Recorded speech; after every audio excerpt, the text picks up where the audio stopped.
My name is Elias Thorne. I was 52 years old, and on a crisp Thursday afternoon in late November, right as I was trying to fix a faulty circuit breaker in the basement of my home, I died. There was no flash of light, no cinematic thunderclap. One moment, I was squinting at a frayed wire, thinking about the annual neighborhood holiday light contest I was determined to win this year. The next, a cold, sharp shock traveled up my arm, and then a sensation like a distant bell ringing, soft and final, behind my temples. The buzzing of the old refrigerator in the corner faded out, not with a quick cut, but like a record spinning to a stop. The world went silent, then dark. Before that instant, my life was, by all reasonable measures, spectacularly ordinary. I lived in Meridian, Idaho, a quiet suburb outside Boise. My wife, Clara, and I had been married for 27 years. Our 2 children were grown. Our daughter, Maya, a veterinarian in Oregon, and our son, Leo, a graduate student in Boston. I ran a small, successful landscaping and hardscaping business, Thorne & Son, though Son was largely retired now. I loved the smell of freshly cut sod and the geometry of laying a perfect brick patio. My life was a neat ledger, quarterly taxes, replacing the worn tires on the work truck, attending the city council meetings, checking the air pressure in my bike tires. My faith was a respectful habit. I attended the local non-denominational church most Sundays. I believed in God and felt Jesus was a good moral guide, a great teacher. He was a noble figure on a distant pedestal, not a present partner in the trenches of daily life. I was a practical man, a man of earth and stone, and I never considered myself a candidate for the dramatic, the miraculous. That was for the evening news, for other people's lives. But it happened. One moment I was crouched on a concrete floor, and the next I wasn't. All the frantic, compressed tension in my chest was simply gone. I felt buoyant, weightless, drifting. I looked down. I saw my basement, the shelves of dusty paint cans, the workbench, the old furnace. And I saw my body, crumpled awkwardly near the main panel, a multimeter still clutched in a pale hand. It was utterly surreal, like watching a poorly acted scene in a play. There was no terror, only a strange, detached curiosity. Then the silence was shattered by a sound from above, the frantic thud of footsteps. Clara burst through the basement door, her eyes wide with a fear that instantly cut through my calm. She slid to her knees, yelling my name, shaking my shoulder. Elias! Elias, what happened? Honey, wake up. Please, God, no. I wanted to reassure her, to tell her to call 911, to say, I'm fine, I'm right here. But the part of me that could speak, that could touch, that could be seen, was on the floor. I was just an observer, a breath of air. Then I felt a gentle, undeniable pull, a steady, tender force that didn't originate from the scene of panic below, but from somewhere vast and outside of time. The familiar, musty air of the basement began to warp and fade. The edges of the shelves blurred. Clara's desperate cries receded, as if a sound mixer was slowly lowering the fader on her voice. I was being called away, and I was not afraid. It felt like the destination for a journey I had always been on, but never consciously started. I found myself in a place of pure being. There were no dimensions, no up, no down, no east or west. It wasn't pitch black, nor was it dazzlingly bright. It was a still, profound tranquility, a silence that was not empty, but filled with a deep resonance of absolute safety. The burdens I had unknowingly carried, the stress of payroll, the small resentments I harbored, the endless worry over my children's happiness, simply dissolved. They didn't matter. They never had. Ahead, a light began to bloom. It started as a point, like the distant beacon on a lonely coast, and grew exponentially, becoming a source of warmth that enveloped me like the warmest flannel on a cold morning.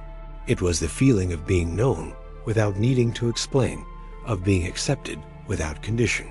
I moved toward it, or was drawn into it. The distinction was irrelevant. All that mattered was reaching that light. As it expanded, I saw it was not merely energy, but a presence.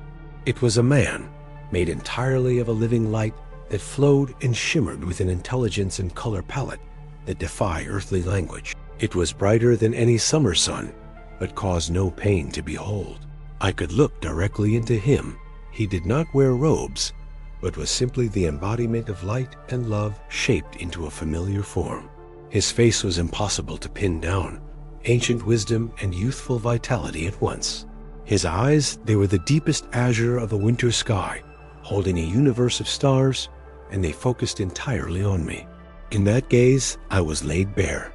Every shortcut I had taken in business, every time I had spoken an unkind word in anger, every moment of vanity or quiet pride, it was all seen. And the incredible, shattering truth was that he did not recoil. He didn't judge. He simply loved. The love was a palpable, forceful wave, hitting me with such intensity that I wept, releasing decades of suppressed tension and doubt. They were not tears of sorrow, but of liberation. I knew instantly who he was. My soul recognized its origin. It was Jesus. His voice was not heard through my physical ears. It was a thought, a resonance that originated in the very core of my being, clearer and more undeniable than any spoken word. Welcome, Elias, the sound of 1,000 soft rivers and a silent, knowing whisper all at once. You are home. Be at rest. We stood in that boundless space for an age and a single breath. He allowed me to simply soak in the all-encompassing peace. Then he turned his light-filled eyes upon me, and a wave of tenderness signaled that our moment of reckoning was approaching. I felt a quick residual twitch of my earthly fear, the old Protestant anxiety of a final test. I braced myself for the reading of a ledger of sins. He didn't produce a scroll. He looked into the deepest, truest chamber of my heart. I have 3 simple questions for you, little one, he said. The same 3 I ask of every soul. The words filled me not with dread, but with profound, beautiful necessity. The 3 questions, the first question. He leaned in, and the light intensified. First, Elias, did you let me love you? The question threw me. I had prepared to answer. Did I love you? I stammered. I tried, Lord. I came to church. I tithed. I tried to live right. Bill quotes his hand. A silent gesture of pure light stilled me. That is how you attempted to love me. I am asking, did you let me love you?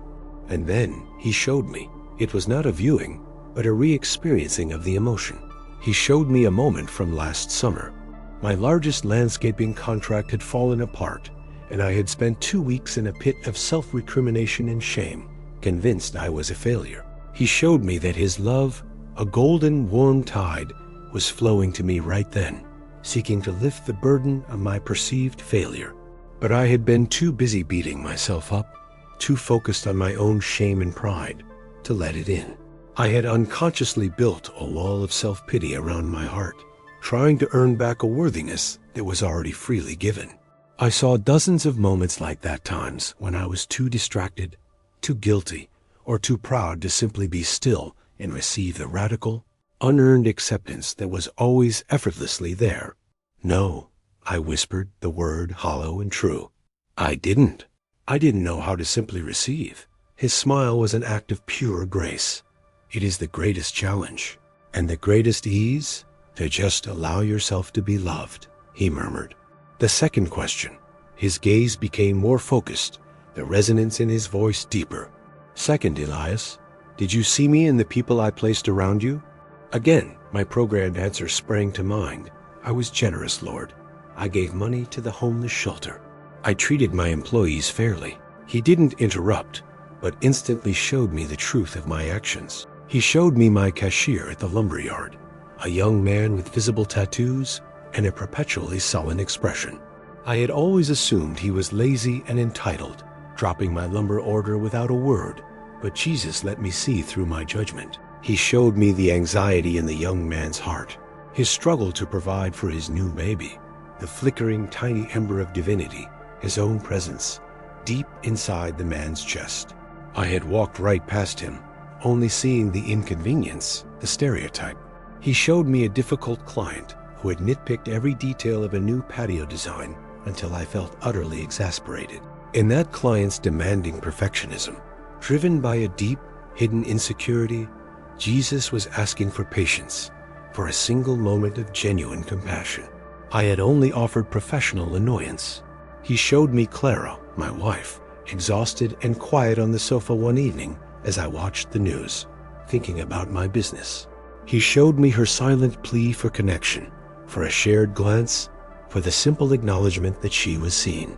I was physically present, but spiritually absent. In every difficult parent at my kids' school, every person whose politics irritated me, every invisible service worker, Jesus was there, hiding in plain sight, asking to be seen with the eyes of the heart. I didn't look, I sobbed. I saw their flaws. I saw my own opinion. I am so sorry. The whole world is a vessel of my presence, Elias. His voice was a gentle lament. Your only task was to look for the light and not the clay. The third question, finally, his eyes, filled with both sorrow and an infinite, expectant love, looked at me one last time. His voice was now a soft, heartbreaking whisper. And the last question, Elias, what did you do with the wounds I allowed? I was confused. My wounds? He showed me the deepest one, the crushing guilt I still carried from a financial mistake early in my business that had nearly bankrupted us and forced Clara to sell a treasured family heirloom. It was a secret shame, a sharp, heavy anchor I kept hidden.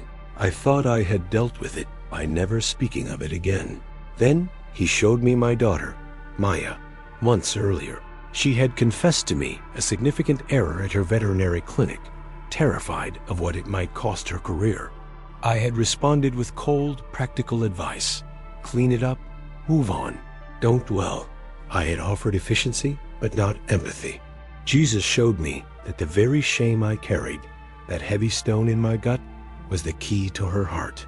If I had simply said, I know what it's like to mess up, to feel like you've ruined everything. I did that once, double quotes, my own brokenness would have been a bridge of comfort to her pain. I had guarded my wound, thinking it made me weak, instead of offering it as a source of strength. He revealed the breathtaking truth. Our deepest pains are not punishments. They are assignments. The loneliness you felt after a professional failure is the exact tool you can use to comfort the next person who feels defeated. The grief that scarred your heart is what makes your heart big enough to hold someone else's sorrow. I saw it. My entire life, I had hidden my scars. Jesus showed me they were meant to be my greatest resource. I had wasted the power of my pain. I felt a profound, total failure. I had failed the three tenets of love. I didn't let him love me. I didn't see him in others. I wasted the love-sharing potential of my own pain. I looked up, expecting final dismissal. Instead, he pulled me close in an embrace of pure, incandescent light. This is not a condemnation, my son, he said, his voice the sound of all mercy. It is an awakening. The lesson of life is not to be perfect. It is to learn to love. Now you know. Go and practice. I clung to him, weeping in the light. Please, I cried, don't send me back. I am tired. I want to stay here with you. He held me, and in that moment, I found the only true rest I had ever known. I know, little one, he said, but your work is not done. Your family needs a man who knows what love looks like. Go and live the answers to these questions. The heartbreak of leaving was an unbearable sadness, a wrenching away from absolute perfection. He smiled at me, a smile that promised his eternal presence.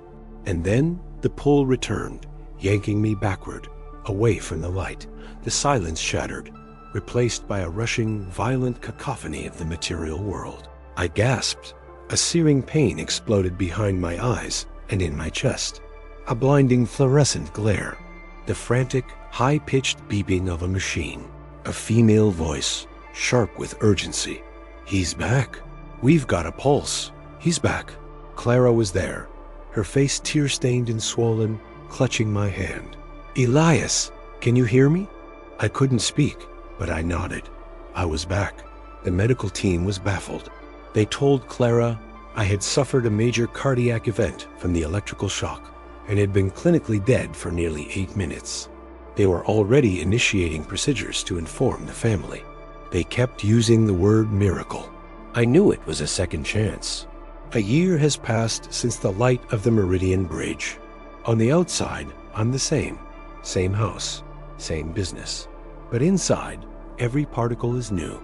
I came back with a roadmap, and my message to you is this. It's the 3 questions he asks you now. First, are you letting him love you? Stop trying to be worthy of it. Stop building the dams of shame, pride, and business. His love is a river pouring out for you this very second. Just open the gates and let it in. Second, where is he hiding?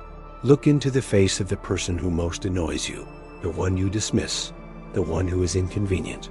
I promise you, he is there, asking for a single moment of genuine compassion. And last, what about your deepest wound, the one you hide and protect? Stop guarding your pain. It is not a secret shame. It is a gift.